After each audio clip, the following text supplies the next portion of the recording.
Assalamualaikum warahmatullahi wabarakatuh. My name is Alzara Falvi Purjana Giva with NIM 2409587.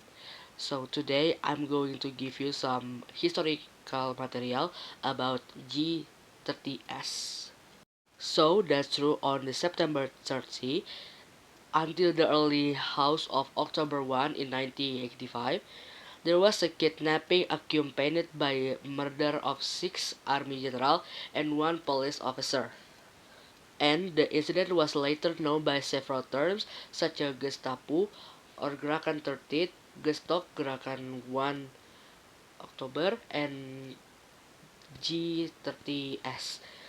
And also the last term is the term was the main official and written by official historical records of the country and used in the various state of commemoration. Although later, after the fall of the new order, unofficially, the use of word as PKI is begun to remove of various reasons. In this note, I will use only G30S.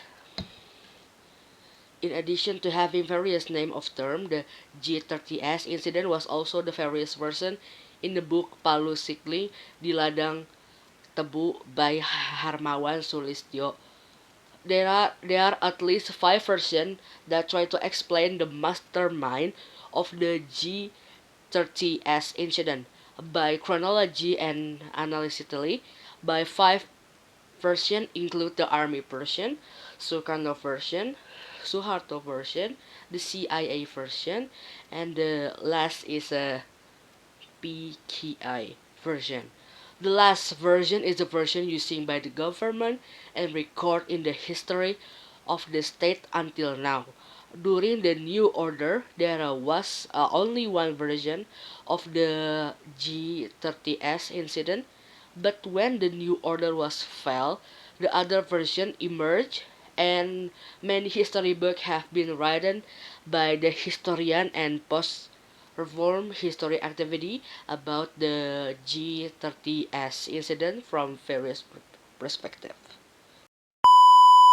According to some historical researchers, for example, they say that the historical fact of the G30 event was written by a new order government did not write historical fact accurately because there's still many mysteries that must be solved, and also especially the regarding of the mastermind and existence of the one important figure when the G13S occurred.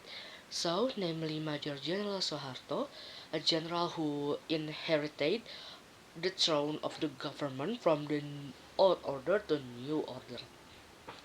His existence is what will then answer some mystery of the perpetration and the mastermind.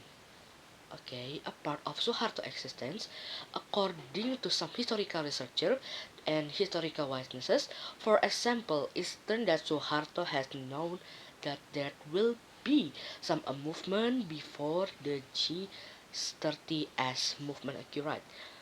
So, although there are different opinion and contradiction before the several historical witnesses, where was the Suharto at the G13, and why did Suharto not prevent if he already know there would be a kidnapping, and was Suharto one of the mastermind the kidnapping of the 6 general was at the kidnapping of 6 general and 1 military army officer that occurred in 1965. Was the series of events that occurred to the propaganda about the spread that issue of the social of general, which has the reporter to be carry of cope against President Sukarno. In addition, along with the issue of social of general, in May 1965, news spread about the issue of the Gilchrist document, which shocked a political atmosphere where the content of this document is basically contain the condition of Indonesian, and also is contain about the statement as if there was an interference and cooperation between TNI Angkatan Darat or TNI, England and United States to overthrow Sukarno.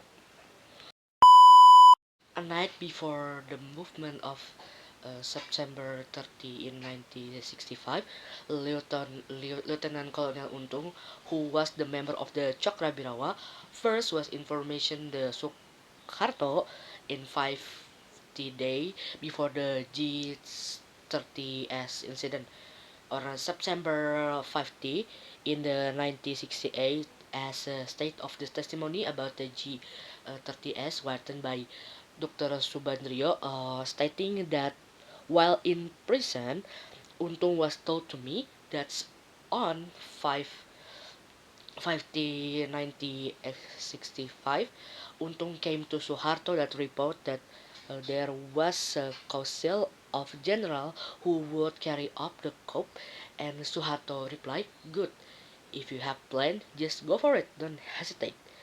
Okay, with that, says Subadrio, Suharto actually knew about the movement to kidnap the generals.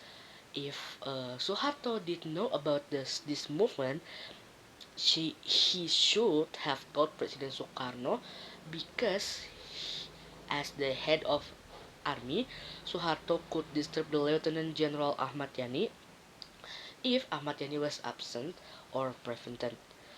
From this statement, Dr. Subandrio was who had the interview with Untung. In essence, Suharto has the perpetrator of G30S, because Suharto has known about the G30S movement from a long time ago, which seemed to make Suharto is mastermind. And as if Suharto was the planning something hidden, another reason was Suharto rank was that time is what below Lieutenant Ahmad Yani, who momentum Sukarno could replace Ahmad Yani.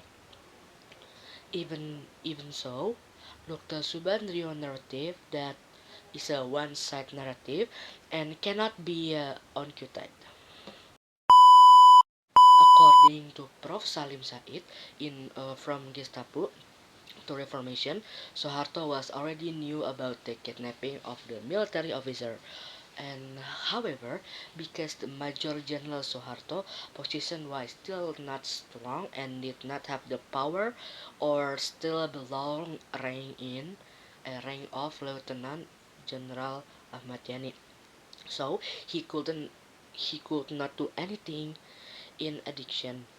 Suharto also thought the described that the kidnapping of this high-ranking military officer was carried out like the kidnapping of Sukarno and Muhammad Hatta in Rengas Dengklok, which was like ordinary kidnapping and did not have to sacrifice some life. And then, regardless of the various different of context, contradictory opinion, in short, after that meeting, Suharto at Gatot Subroto Hospital, Colonel Latif attended to meeting was Brigadier General Suparjo, Lieutenant Colonel Untung, and several of other members. Meanwhile, Major Suharto just with himself, who felt that he has not been informed by Colonel Latif and felt unaware of the danger of befalling General Ahmad Yani, and he chose to return home toward the midnight. Okay, and General Nasution, who survived and did and hide in his neighbor yard, then asked his aide to take him to department office and immediately sent a message to Suharto and told him that he was alive and safe. The conclusion that Suharto was the figure who knew about the kidnapping of Army General, especially for a few hours before the operation. According to his testimony, long before the incident occurred, some lieutenant tell him about information to Suharto that he would carry a movement, and Suharto also increasingly support the movement. Oh, about the lieutenant name is Lieutenant Colonel Untung. This incident that Suharto had known about the kidnapping of General Kausil. However, apart from this controversy, the reason why Suharto remained silent and even support the operation was that Suharto thought that kidnapping was the ordinary kidnapping. And also, the strategy used by Suharto was very mature, as if it had been prepared long before the movement. And don't forget, Suharto was a figure who was instrumental in crushing the G30S rebel that vehicle stabilized the political situation in Indonesia. That's from me. Thank you for listening to me. Wassalamualaikum warahmatullahi wabarakatuh.